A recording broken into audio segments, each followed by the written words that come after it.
evening and welcome to tonight's Table Talk with Parents. My name is Alicia Newell and I have the privilege of serving as the Assistant Vice President for Student Affairs here at Wichita State. We've decided to create Table Talk with Parents to bring the campus and university to you. We feel at Wichita State that partnering with our parents is an essential part of your student success and want to make sure that you feel connected and know that there are individuals on campus that are ready and available on standby at any moment in time to make sure that we're giving your student the support that they need. In my role at Wichita State, I have the privilege of working with students who may experience some sort of crisis or distress within our care team. In addition, working with assessment and retention. And so making sure we're evaluating the services and programs to help your students have an enjoyable experience. In addition, making sure that we're graduating them on time, which is really important.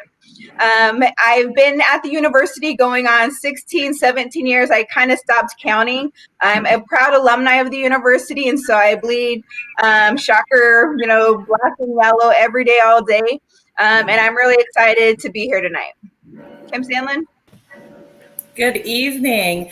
I'm Kim Sandlin, the Director of Student Success at Wichita State, and I've been in my 23rd year on campus and in a number of roles, but probably visited with you or talked with you through this very similar process. Some of you earlier today, maybe at orientation or potentially at an earlier orientation this summer. So I am part of the student success team, which ranges from everything from new student programs to student money management to success coaching to academic support programs, and really am excited to be able to partner with Student Affairs in bringing you these table talks. It looks like I think all of us are from our own home, so from our home to your home. So great to be here with you all tonight, and I'll throw it over to Katie for her introduction. Hi there. As Kim said, my name is Katie Austin, and I serve as one of the assistant directors for housing and residence life. Right now I'm overseeing the residence life coordinators, who are those professionals who live in the buildings and help supervise resident assistants and are on site to help your students through the transition as they move on campus. I have been here at Wichita State for about 9 years, and I'm also a proud alum. So looking forward to talking with you all and chatting about the move-in process, the procedures that we have in place for health and safety this year, and any other questions you might have.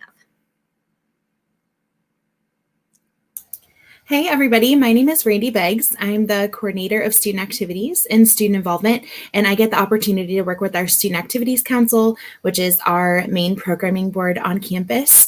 And then I also get the honor of advising our Panhellenic Council, one of our Greek councils in student involvement.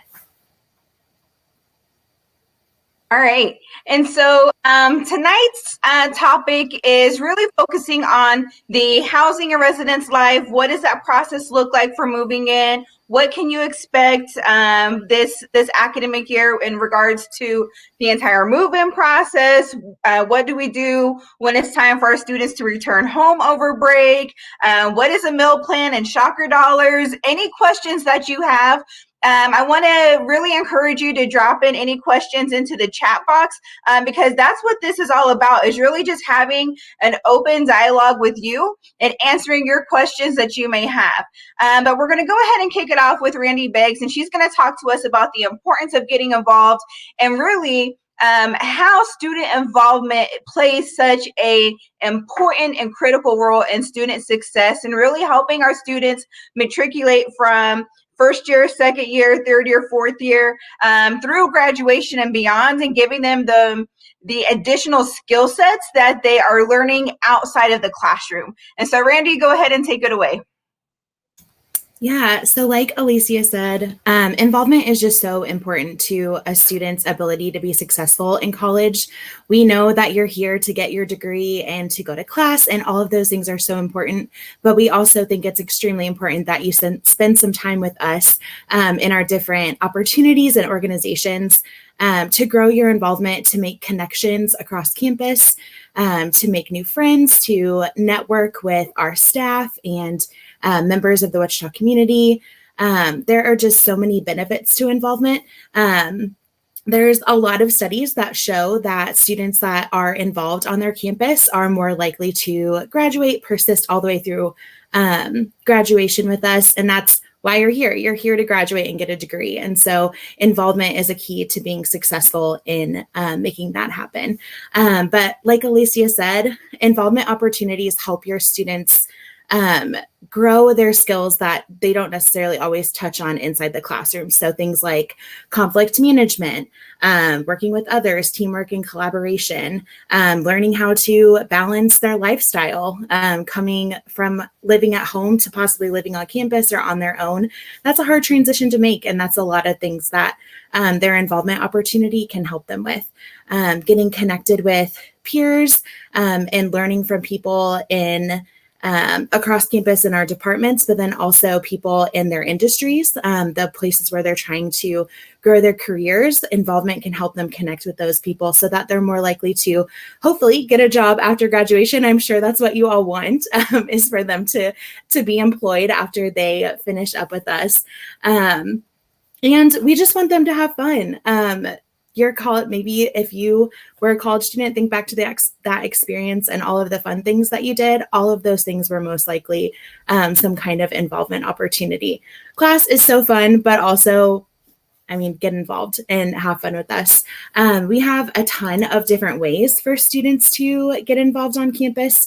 Our student involvement is a really big umbrella for, I think we're up to 10 different areas now. So I can talk a little bit about some of those, but I'm happy to answer specific questions later on if you have them.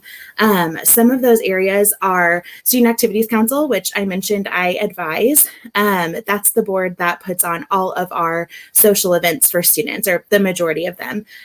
Those are really large events like comedians, concerts, trunk or treat, things like that, where students have the opportunity to do something fun and social with their peers. And then they also have the opportunity to join that organization and put on events if that's something that they're interested in. And then we also have a community service board. This organization is really for students who are passionate about service. They do at least 4 different service programs every week in the Wichita community and give students the opportunity to give back to our community in different ways. So if your student is passionate about service and giving back to their community, Community Service Board would be a really great organization for them to look into. And then we also have our Campus Traditions Committee. So this group helps put on our really large campus traditions like Songfest, Shocktoberfest, Hippodrome. Those are really fun events that a lot of our Greek organizations participate in, but some of our other student organizations as well. They're lip sync competitions, dance competitions, just really a fun time and a fun way to get students involved. And those traditions have been going, I think Hippodrome's in its 93rd year now. So for a really, really long time. And then we also have Student Government Association. So if your student is or worked in high school with their student government, this would be a really great transition. There's obviously the opportunity to be on cabinet, but there are so many opportunities for students to be senators, to serve on different committees, and really be a voice for their peers on campus and make changes, positive changes for the people that they work with every day. And then we have fraternity and sorority life. So our fraternity and sorority life area is broken up into 3 different councils. I mentioned before that I get to advise our Panhellenic Council. That is a council of 5 sororities, are traditionally white sororities in the National Panhellenic Conference. And so I work with those groups. They host a formal recruitment process, which I'm sure some of you have questions about. I would love to answer them later. And then we also have our interfraternity council. We have 7 historically white fraternities on our campus. And then we also have our multicultural Greek council. I believe we have 14 now, culturally based organizations.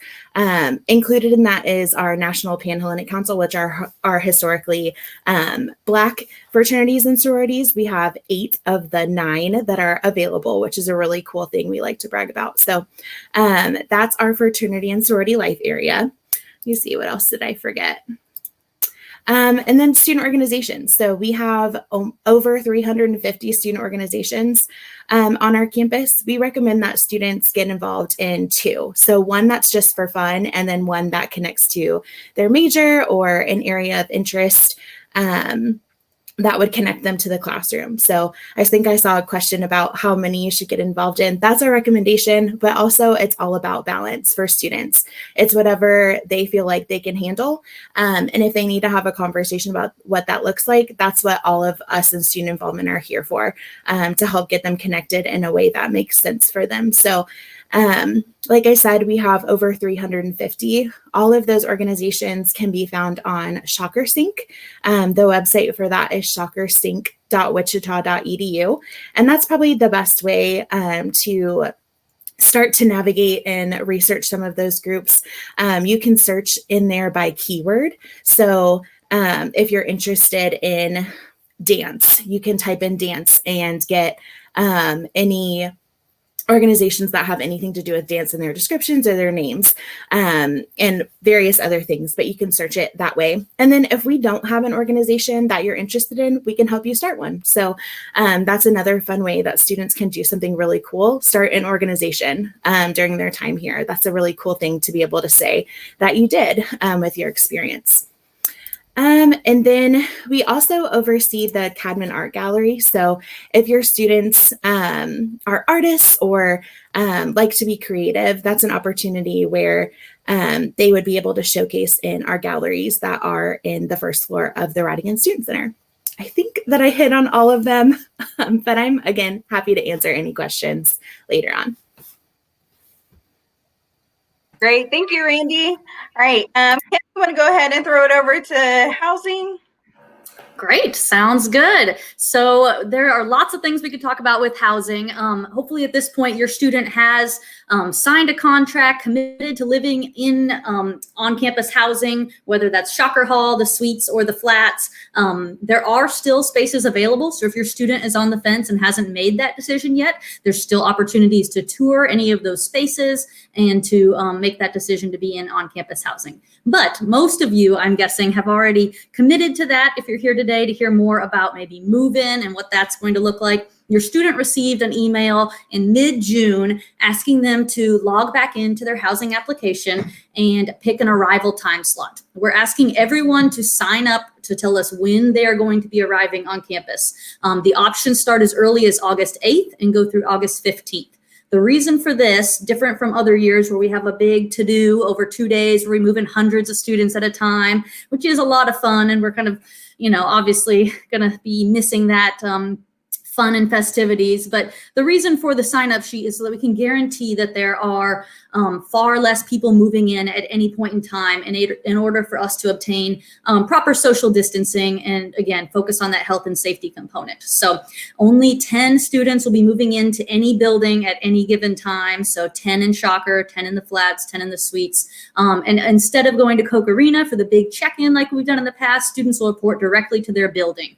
We will have signage helping folks get to the right parking lots. It's pretty easy at the suites and flats, but Shocker Hall will be utilizing a small parking lot to the south of the building. So we'll have signage, we'll have folks getting you there, and you will go in. Your student will actually be the only one to go into the lobby and pick up their key. We're asking everyone to be masked or to have some sort of face covering when they're coming for move-in. We'll get checked in the lobby, and then you'll report back to your vehicle. We'll provide you a moving cart, and you and your family will be able to take your things and move them up to your room. Normally, we'd be helping with that process, but we're trying to limit that physical contact. So it will be up to the students and their families. We're also asking that students think about who they're bringing as their guests or family members to help them, and that you limit that. We're trying to request between 3 and 4 additional folks at max, again, for the purposes of social distancing, and the less people we're having contact with, the safer we can make sure that experience is for everyone. So if you have someone who's high risk, with COVID-19 concerns, you might think about them not joining you for the actual move-in. So basically, yeah, once you get checked into your room, you're going to be all set. You'll bring your cart back down. We'll disinfect, get ready for the next person. But it should be a pretty simple process. And then once we have you all on site, we have processes in place for students throughout the week to have different virtual activities to participate in, some things outdoors as well, just different programs to make sure they're feeling engaged and excited about school, but also trying to avoid a lot of close indoor spaces. One piece that came up in one of the last sessions was about ID cards. Normally, you would be getting that through an in-person orientation. So a lot of students might not have their Shocker ID that we do need for check-in. That's okay. You can get it beforehand. The Shocker card office is open now if you find yourself on campus. But if not, you can show up the day of to Shocker Hall, to the suites or the flats, and we'll issue you a temporary card until you're able to get over there. So don't worry about that. We have been emailing, asking again, people who might be local to try to go in and get that ahead of time to limit the amount of temp keys we're issuing, but that's not a problem, so don't panic about that. In regards to the kind of process in place for quarantine, we emailed students today asking if they are in any of the Kansas Department of Health states that are recommending a travel quarantine. And so those students were getting extra information at this time and can reach out to us directly to set up a process for them to quarantine on site before other students start moving on August 8th. So we do ask, as you probably noticed, a common theme through everything I've said is that we've sent it to your students' email and we've sent it over there and they're getting a lot of information. So the biggest thing to make sure that you're feeling confident in what the process is and what you need to be doing is to check that wichita.edu email, shockers.wichita.edu, that all students have, because that's where we're communicating this crucial information, that they'll want to stay on top of that and be in touch with us too. We're being very, very responsive to any emails that we're getting with specific situations, trying to work with each student to make sure that they have a successful transition into the residence halls as they get here this fall. So I think that's where I'll leave it for now. I think there'll probably be more that'll come up in questions, but that's essentially what we've got going on in housing right now. Great. Thank you, Katie. All right. So first question, we have a lot of questions that have come in, great questions. And so Kim and I are going to kind of browse through here and try to hit all of them. So Randy, can you start off by telling us what parents can and students can expect from the recruitment process for sorority recruitment? And Katie, how will that impact move-in for them? So two-parted question. Yeah, so sorority recruitment will, and this is for our Panhellenic sororities. So those are our 5 historically white sororities. That will be held from August 8th until August 12th. The first 3 days of that will be virtual, so it'll be held over Zoom. And you can also find all this information at wichita.edu/PC recruitment. We have a full list of our layout there too. But the first 3 days of that will be virtual. And then we have the opportunity for students to move in a day early because we'll likely start around noon on the 8th. So we have the opportunity for students to move in on the 7th. And that's all been coordinated with housing. And then events on the 11th and 12th are currently planned to be in person. We're ready to move virtual if that's what we need to do. But we're planning to hold those in person. And then we'll have the option for students to participate virtually in those days if that is what they would like to do as well. Yes. And so on that housing piece, like Randy said, we've been in close communication. The 7th between noon and 5 p.m. is when we're requesting most of those women to show up and check in. We'll have those moving boxes again. If you haven't seen them before, they're big things that have wheels on the bottom. Makes it very easy to get all your stuff in there and roll it on up to your room. But we'll have those available. We'll be doing check-in in the lobbies at each building, very similar to what they'd see on the other days. So those students will be able to get into their rooms, get settled, and be ready to go through recruitment that next day. All right. Katie, can you talk a little bit about what Parents can expect students to bring home when they return home after Thanksgiving break, and they're not coming back to campus until spring semester. Do they have to move all their stuff out? Can they leave it? And also, what does that look like for the meal plan in regards to the bill cycle and all of that? Absolutely. So the first piece of that, we did adjust the contract dates to reflect the new academic schedule. So it essentially, the amount of days that we had to reduce by was about 10%. And so the initial charge that went on students' accounts was 10% less than what it normally would have been. So if a student wants to leave November 20th and not return until February 1st, it would be very similar to a regular winter intersession where they can leave everything in their room. They can take, whatever they want home, but they don't have to take anything home if they don't want to. So their room's going to be left intact for them when they return. That's not, they don't need to complete a full move out or anything like that. But they do have the option to stay on. So there'll be 2 intersessions, one which will be November 21st to December 31st, and intersession 2 will be January 1st to January 29th. And so if students have jobs in town or they're wanting to stay for one or both of those intersession times, then they will be billed for those days that they're going to be staying with us on campus. So that is an option. We encourage students that if they're able to go home, that was, why they had changed the academic calendar, but we are going to be open and available for students throughout that entire time.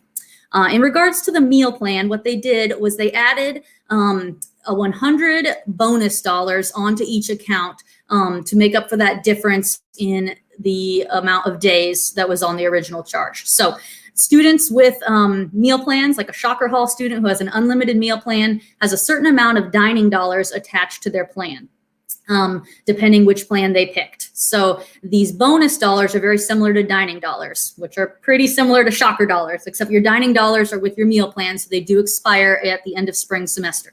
But what that means is that the dining dollars and these now bonus dollars that have been added on to make up for the adjustment can be spent at any of the retail locations on campus, your Chick-fil-A's, your Starbucks, Panda Express, all of the things in the Radigan Student Center, or you can use them in the dining hall, or you can use them in the Ground House. The Ground House is our coffee shop that's attached to Shocker Dining, and it is also a great place to get your grab-and-go items. It's got a lot of little supplies you might need, like laundry detergent or dryer sheets, bottled drinks, sandwiches to go. So there's a lot of places that they can get those, make use of those bonus dollars, and we encourage them to do so because, again, those will expire. But that's how they've kind of adjusted that dining plan to reflect the less amount of dining days within the contract. Kim, I think the next question is really for you in regards to orientation. The student has completed an online orientation. Is there anything else that they need to do, or the parents, before the start of the school year? Yeah, great question. Orientation is actually organized in 3 phases for the summer. The first are the virtual programs. So if your student signed up early on for a freshman orientation or a transfer orientation, those programs have been switched to virtual programs. And so they would participate as they, would normally. They would just go online, much like we are doing right now. In fact, we had one earlier today. And so that's kind of phase 1, but that is optional. You do not have to participate in that. It's very helpful to answer a lot of questions, but those are not required.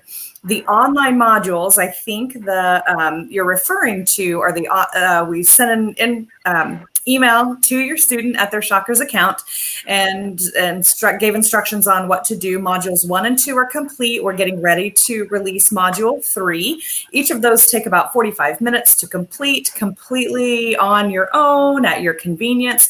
That is the required part. That's the only required part for orientation. And then phase 3, we're hoping We're still, watching current situations and guidelines of health and safety and all of that good stuff for phase 3, which is our new student kickoff days, which will begin on August 3rd. Again, completely optional. They are right now planned to be in person. Of course, as we all know, that can change at any point in time. And so our orientation website, which is wichita.edu/orientation on your screen. If you go to that website, we've got some information, some very basic information about those new student kickoff days. And as we, finalize everything that's going on, we will add more information as it becomes available. So there's 3 phases: virtual, which is optional; online, which is required; and then the new student kickoff days, which are, again, optional. So that rounds out all of the opportunities for orientation. And so happy to answer any other specific questions that anybody has about that. But I'll leave it at that. I think that probably covers it. So. The next question is about testing in the resident halls for COVID-19 during the move-in process. And then what's our policy regarding COVID-19 and how does it affect the dorm living? We will not be testing every student who comes in during the move-in process for COVID. We simply don't have the resources for that. We are asking that if individuals are coming, like Katie indicated, from a hotspot that's indicated by the CDC, that they come in early and that they quarantine. If a student begins to have symptoms, then we'll work directly with our student health on campus and making sure that they are getting tested and following proper procedures for that moving forward. We do ask, again, that everybody who comes to campus this fall semester, please add face coverings to the back to school list. Even if you are coming with your families to move your students in, you also will have to have proper face covering. That is a requirement. We will require it in the classrooms as well. And so just making sure that you have that, washing hands, having sanitizer. I think it's just something that we're going to have to get used to. This is my new face covering that I got.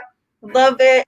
And so find what works for you and make sure that your student has that ready to go for move-in and the first day of classes. The next question is related to Passage to Success. And if someone will be there to provide key access for move-in, they will actually follow the same process as move-in. And so they're just going to be moving in at a different and specific time frame. And they have specific activities already planned.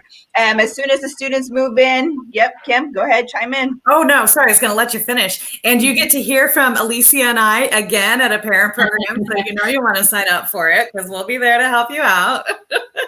But it's Passage to Success is near and dear to my heart. And so it's a great time really just to connect with students prior to classes and really helping them get acclimated to the university and get connected and find their tribes before classes starts. And so that is that. In regards to mail order prescriptions being delivered to housing or the medical building. So very different from when your student is in high school and everything has to go through the nurse's office. We no longer require that. Your student is considered an adult. And so if they have medications that are being mailed to them, they will need to go directly to their resident hall. And that's where they'll be able to pick them up. Katie, if you want to talk a little bit about maybe the mail process there. Sure. So no longer does your student have a mailbox with their own little key that they can check because students don't really get that much mail anymore. They get a lot more packages. So what we do is we email a student a notification each time they do get a first class mail or a package, and they come down to the information desk and sign for it, and they're issued it there at the information desk. So there are certain times of the day, usually after the mail gets there, they need a certain amount of time for them to get it all logged. And once the mail is logged, those notifications go out and students can come down and pick up their mail. So absolutely, they can send anything, package-wise, medications, that sort of thing, to the desk. And there's a very secure process for logging that and issuing mail to students. Great. Randy, can you talk to us a little bit about how students, Wichita State is so big, not really, but that's what it's going to feel like to them, right? And so how are students going to find opportunities to get involved, or do they just need to know about it or know someone? And so what are some of the things that your office has planned to get students connected and involved? And also, can you touch on what is the MGC process for Greek life, for recruitment? Definitely. So, in the first 2 to 3 weeks of school, we are out in force to show your students every opportunity there is to get involved. So they don't have to know someone that's already like in or anything like that. They just have to watch for information, watch their Shocker email. Students receive Shocker Blast emails 3 times a week. And those often, especially in the first 2 weeks, have opportunities for involvement in them, different events that we're doing, programs that we're doing, and opportunities for them to get connected. So they really just have to observe and be willing to talk to someone that might come up to them to talk about involvement opportunities. But in those first few weeks, we'll have flyers with all of our involvement opportunities available, host different events for involvement. So we typically host an involvement fair in the second week of school. We're still trying to figure out what that looks like in COVID-19 time, but we will definitely be hosting, if it's not that large fair, it will be various mini fairs throughout the semester to talk about different categories of student organizations where our student organization leaders can be there to provide information and connect peer-to-peer with your student if they might be interested in that group. And then specifically for MGC, Multicultural Greek Council recruitment. Thank you so much for asking. I'm sorry I didn't talk about it earlier. So our multicultural organizations, our cultural groups, and then our historically Black fraternities and sororities, they each have their own process. Some of them are actively recruiting over the summer. Some wait a little bit longer to get to know students better and to have a closer connection with those students. I would recommend that if your student is interested in a specific Multicultural Greek Council organization, that they find them on ShockerSync and reach out to their president just to let that interest be known and to start making that first connection. However, we also host an event in, I believe it will be the second week of school, the Monday. I'm going to look for a date. The 24th. It'll be in the evening, an event called MGC Informational, where we have members from all of our multicultural Greek groups available. It's going to be hosted on Zoom. But all of our groups will be available to talk about their process, talk about their specific organization, values, service, philanthropy, all of those things, so that students interested in Multicultural Greek Council can see all of the options that are available to them. I hope that answered your question, Dan. All right, great.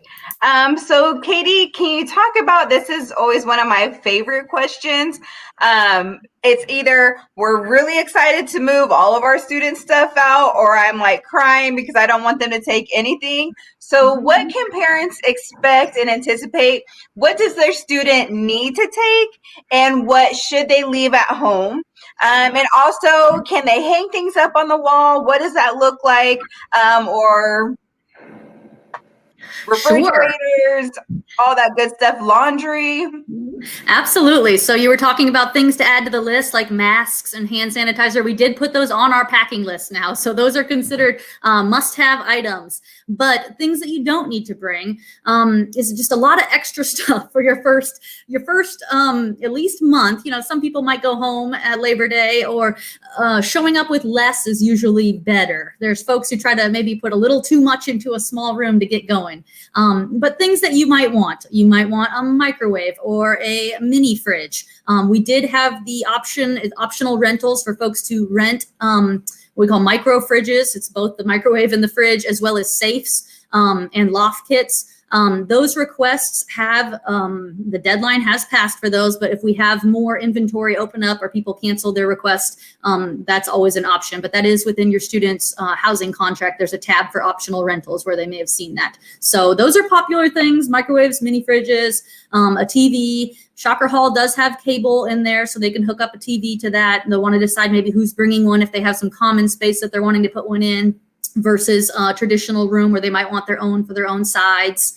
You'll want to bring your bedding. You're essentially going to have your desk, your dresser, your mattress, your bed, and a chair for your desk. And then the rest is on you. As far as things that you can hang, we've gone through, trying to specify which things you can hang with and which ones you can't. Essentially, what we're trying to say is if you cause a significant amount of damage to the wall, you're probably going to get charged for it. So command strips have been known, if they're not pulled off correctly, to, tear all that paint off the wall. But if you do it right, they can work. So we've gone to saying command strips aren't great because we see a lot of people improperly taking them off, and then big patches of paint are missing, and then they're getting charged for painting that wall. You can use thumbtacks as long as they're more sparse. So oftentimes students have to just kind of get in the room, get a feel for where their space is going to be. That blue painter's tape works fine for hanging posters and things like that. So we do recommend it. But really, you've got a lot of time to kind of decide how you want that all decorated. So feel free to get kind of a feel for your space before you jump in with all of that.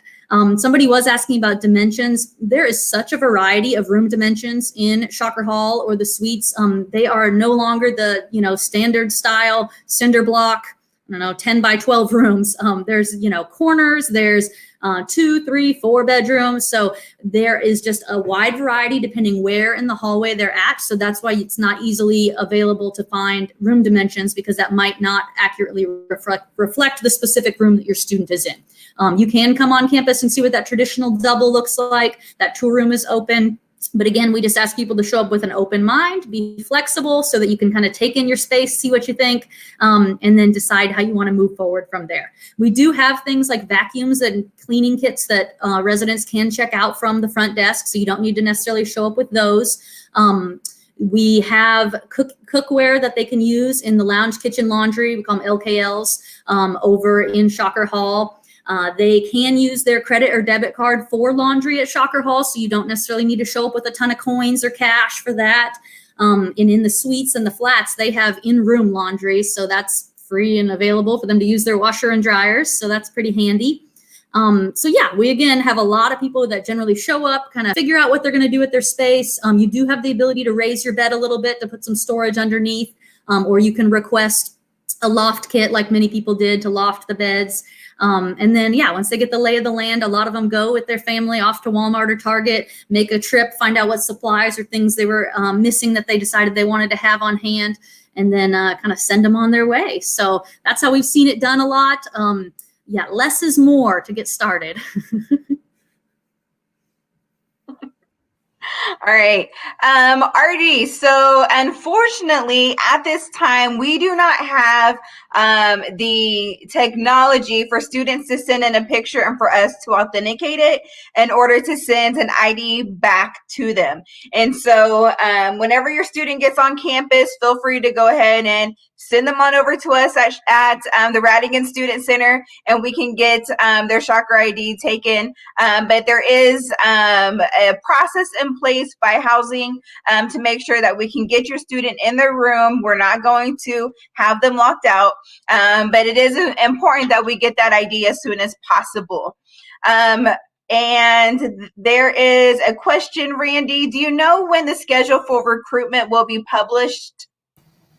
Yeah, it should be on the website with specific times sometime next week. I know that's not super helpful. I'm sorry. All of the times will be in the afternoon. Nothing is going to start before noon. So we're looking at starting that orientation on the 8th at noon, and then offering a makeup session later in the evening if that time doesn't work for people. And then the following days will start probably around 2 or 3. But that definite time will be posted to our website, which again was wichita.edu/PC recruitment sometime next week. Great.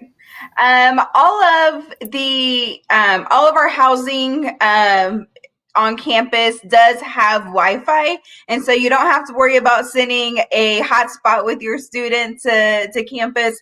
There is a question, Katie, do the rooms have Ethernet connections? So Shocker Hall does have wired internet. At the suites and the flats, it is just the Wi-Fi, but they're on that really fast connection over on Innovation Campus there. So yes, there is wired in Shocker Hall. So students shouldn't have a problem with that. We've put up extra, I don't know the technical terms, to have better Wi-Fi at Shocker in the last couple of years to make sure that we're able to handle those capabilities. So we're prepared and ready for that. And there will be a few less students in campus housing than in the past, so that will lower the amount of folks on it at one time anyways. There were questions. Alicia, did you want me to kind of go over our COVID procedure? I know I haven't specifically talked about that yet. Okay, so yes. So if a student contracts COVID and finds out from the health department that they have COVID-19, we do have quarantine rooms in place in each of our buildings, true singles, not sharing a restroom with anyone else, that they can be placed in at that time. So we've got a touchless, no contact procedure in place where notifications will go to the proper folks within housing so that we can have that student move to the room and complete a quarantine or stay in there as long as the health department says. We are going to follow the lead of Student Health Services and the Sedgwick County Health Department. They'll walk us through what we need to do with that. Dining services will be arranged so that meals will be dropped off once a day. And we've been working really closely with our Director of Student Health Services about if a student needs to leave the room, they're going to work through those things, and they'll be the ones in contact with that student providing recommendations. And of course, if they had to leave the rooms for supplies or things like that, they would be masked and they would have to maintain social distance. But we're going to be ready for any sort of issues like that. We're got to be, again, very responsive and in communication with our health professionals. We're going to, listen to the experts and make sure that we're following best practices in all those areas. Any dining services that's for the folks who are showing up before move-in to complete the 14-day quarantine, or somebody who might need to be doing a quarantine throughout the year, can use their dining dollars or bonus dollars to pay for those meals that would be delivered to their room. So. Great. I love Dan's question about cleaning services in the suites. No, I hope your students, I think anyone who's joined us for parent orientation, I talk a lot about the process of doing, coaching, and moving to the sidelines. And this is really where we're moving to the sidelines, and your student is responsible for keeping their room clean, keeping the kitchens clean, all of the good stuff, and making sure that we're practicing good hygiene. Facilities in housing and residence life, they'll keep the general area clean, common areas and space, but it will be your students' responsibility to make sure that they go and check out the vacuum from the front desk so that they can vacuum and clean their room. They will have to make sure that they have cleaning supplies or can go and check out cleaning supplies to clean their bathrooms. None of that is done by our maintenance in housing. And so making sure that before your students come, that they get a good lesson on how to clean. If not, they may get a little surprise from housing. A closed door conversation, maybe. We do health and safety checks usually twice a semester to make sure that nobody's living in any sort of squalor that we need to be aware of. But yes, we don't have any cleaning services available to students. It is our custodial team that makes sure those common spaces are clean and that does room turnovers if a student checks out. But essentially, that's one of those personal responsibility things. So students will, at the very beginning when they move in, they'll have an opportunity. Their RA will sit down with them and their roommates or suite mates to complete some roommate contracts, which include things like cleaning and kind of having those discussions early on while everybody's still kind of in the honeymoon phase. So they'll have a chance to talk through kind of what responsibilities need to be done in this room regularly and who's going to do those, setting up timelines, things like that. And then if issues come up later in the semester, the RA can say, hey, let's see what we agreed upon early on. Let's check this out again, or do we need to redo this contract? And it's just a document. I don't say contract in the way that it's formally binding or anything, but it's just a document that helps start those conversations, really set the students up for success by discussing expectations on the front end. So that's the process with cleaning. Excellent. I do want to address the question, and this has been a concern for a lot of parents. We're really in the unknown right now, right? With this is the first time we've ever experienced a pandemic, and so we are learning as we go. And there has been talk that there may be a second wave that comes through, and so if that does happen, we would follow proper procedures and recommendations from the Center for Disease Control, and making sure that we are providing the safest environment for your students. That may mean that we may have to send them home early. And if that is the case, then we will work directly with your students and making sure that we set up the appropriate accommodations and timelines. We understand that some students aren't able to go home. And so if that is the case, then we will work with them and through a process for them to petition to stay on campus. But nonetheless, if we were to come to that, we have, just as we did this semester, we did a housing refund for the time frame in which the students weren't living on campus. And so if something like that were to happen again, we would likely follow the same procedures and making sure that we're properly accommodating the students that way. Do showers need curtains, Katie? We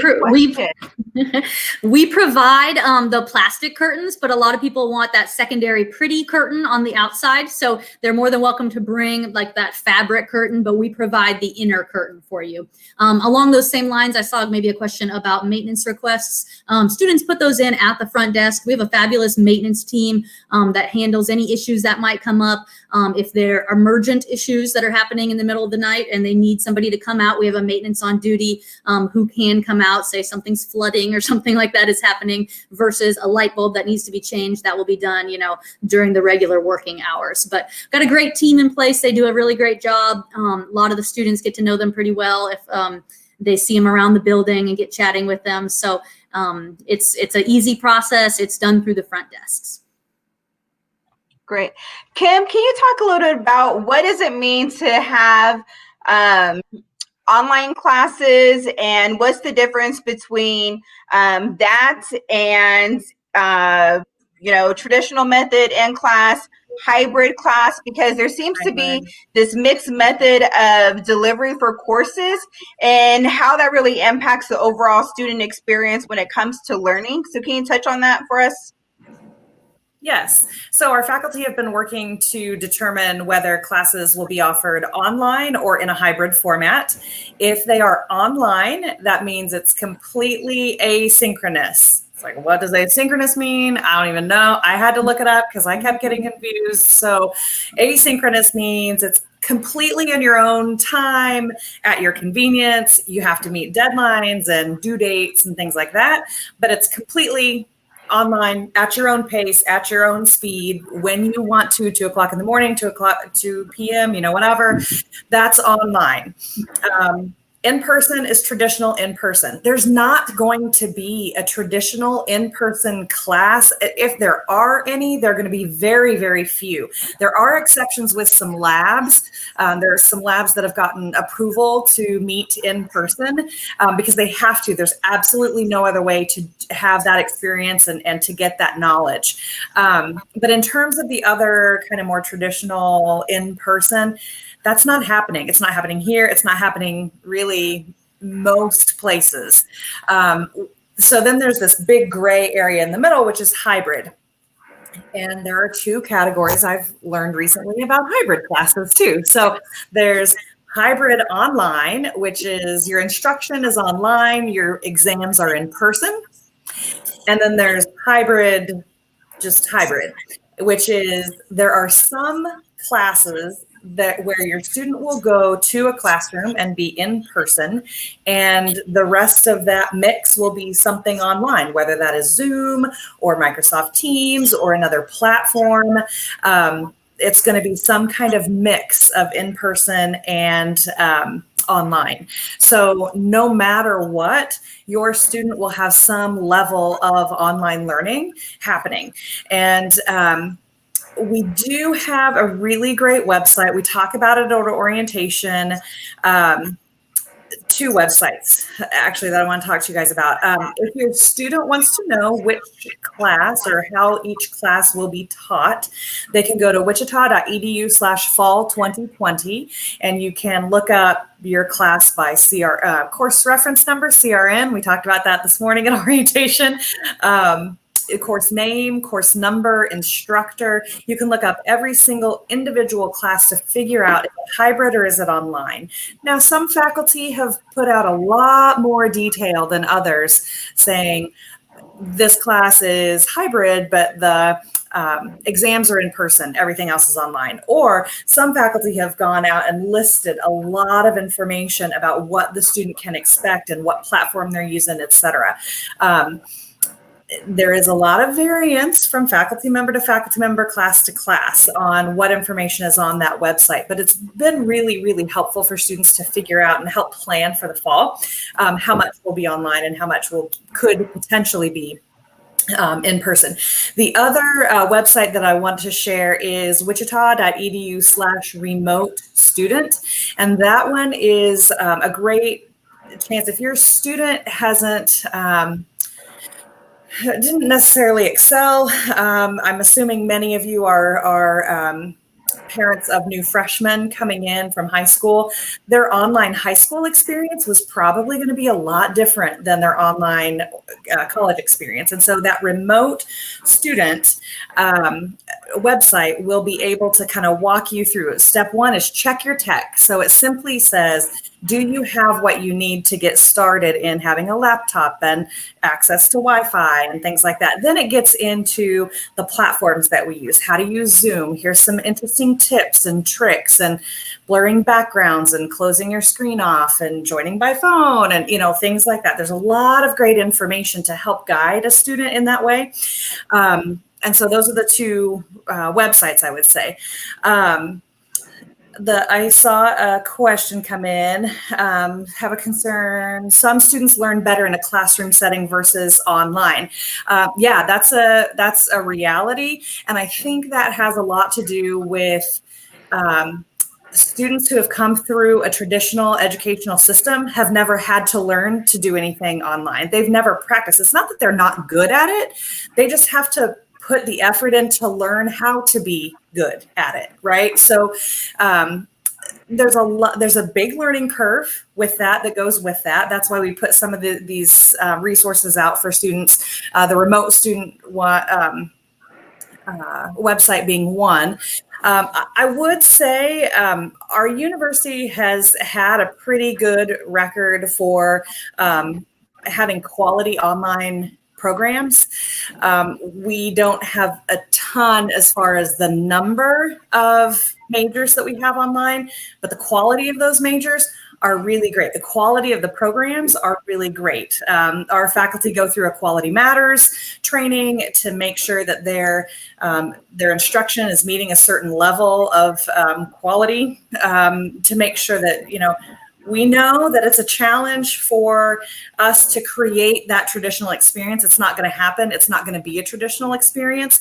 And, we're doing everything we can to work with our faculty. We have a number of trainings. We have brand new trainings happening all of the time, weekly. This week in particular, we've had daily tips for our faculty.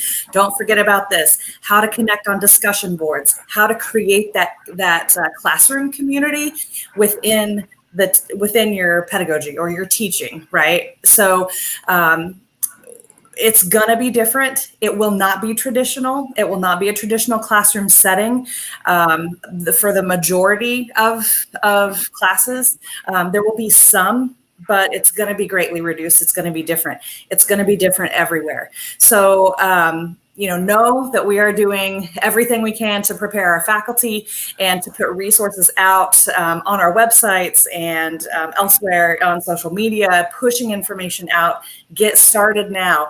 Learn about these changes now. Practice with Zoom. If you've never used Zoom or Microsoft Teams or something, have a practice session in your house. That's what I did with my family in the beginning. So that's what I would suggest.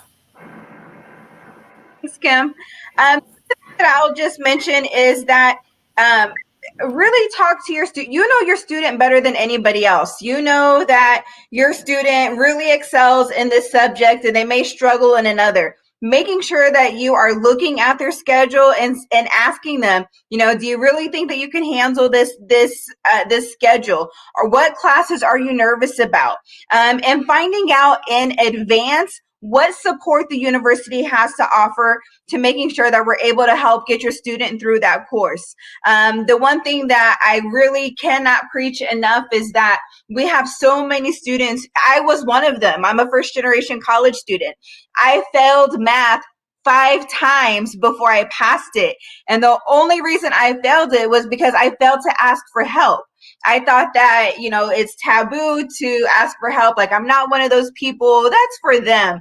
And really, it wasn't until my advisor was like, Alicia, if you ever want to get out of here, you need to get in and meet with someone to help you understand this content. And so making sure they know where the writing lab is, the math lab, student success tutoring center. There's if they're in engineering, Geeks Tutoring Center, there's tons. And you as a parent should never have to pay a penny for tutoring.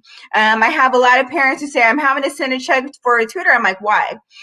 We offer that for free for your student. The only thing is your student has to show up.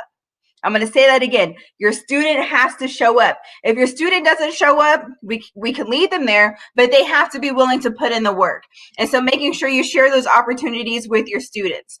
The last thing before we're kind of running out of time, in regards to student IDs, again, if you're not able to get here, if you're coming in from out of state or out of town, do not worry about the ID. That is the last thing you need to worry about. Get your student here, get them moved in. They can come into the Radigan Student Center the first day of class after their classes and grab their ID, and they will be okay. It's something that is essential, and they will need it if they want to go to the Heskett Center, if they want to go to the YMCA, if they want to pick up tickets for an event, or go to maybe one of the comedians on campus. They're going to have to swipe in. So it is essential that they have their ID, not necessarily the first week of class. We want them to get it soon, but it's okay if they don't have it that first day. Social distancing requirements in the dining hall. Go ahead, Katie. So we have been working really closely with our dining services provider, Chartwells, to establish some safety protocols in there. Some of those will be similar to things you would see in a restaurant. So tables blocked off or just more spread out throughout the dining hall. There's probably going to be less self-serve and more fully plated meals for students to take. They've got a lot of sanitation procedures that they've been working through to make sure that that's getting a regular clean throughout the day.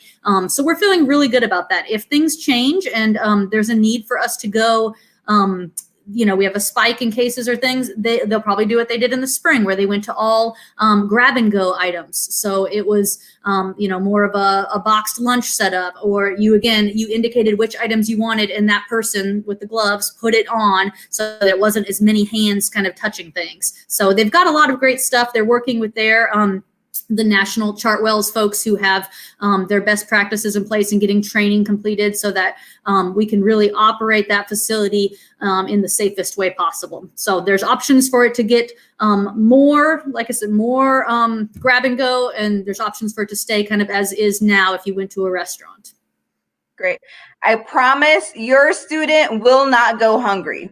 We will make sure that they get fed. And so I know that as a mom myself, I'm like, is my baby going to get fed? Yes, they're going to get fed. I promise you. It may look a little different, right? And that's something that we can all expect. As we are winding down in time, I do want to take an opportunity to thank everyone for joining us, especially Randy, Katie, and Kim, because I think we all have lives outside of this, but it's really important for us to connect with you, the parents, and really just letting you know that we're here and on standby every step of the way. The thing that I love most about Wichita State is the community of caring that we provide. And it's really going beyond knowing your student by a number. It's knowing them by name and having the content of who they are and where they come from, and truly knowing them as an individual, and really kind of helping them to flourish while they're here at Wichita State. If you've not already done so, I encourage you to go to wichita.edu/family and sign up to receive our family newsletter. This is something that we will send the first Friday of every month, and it's really an opportunity for you to stay connected and engaged with us. We will send information of, what are some talking points for you to have with your students. I know a lot of times, parents really struggle, like, I don't know what I should say or the right questions to ask, especially if you're a first generation parent, right? Or, what should I be doing on my end? Like, do I need to do this? Should I do this? And man, it's been a long time. I don't know. Let us tell you. Let us remind you. Also, if there's events on campus, so I think Dan had asked, hey, like, how does my kid get involved? Dan, I'm going to tell you what's going on campus so you can remind your student and say, hey, man, babe, did you check out this event? I see that this is coming up. It looks kind of cool. And really help reinforce what we're pushing out and telling your student. They may not listen to you. They may listen to me. They may not listen to me. They may listen to you. And so we really want to partner and really help enhance the overall student experience. And the newsletter will be my personal contact information. And again, we are on standby. And so if you at any time you have questions, comments, concerns, issues, we do them all. Just know that we're here for you. We're excited to have you join the Chakra family, and we really look forward to getting to know you and your student this coming semester. Anyone else have any final words right at 7:00? Final words, anybody else? No? All right. Thank you, everyone, for tuning in. And another shameless plug, if you're interested in learning more about parking, bill pay, and campus support, and so all of the tutoring services, join us in a couple weeks. Kim and I will be back here with you in our homes to yours with experts from those specific areas to answer questions about how do you set up a payment plan, where does my kid park at, is there reserve parking, all of that good stuff. So don't forget to sign up for that as well. Until then, thanks for joining and have a great week. Bye, Thanks, everybody. everyone. Bye-bye.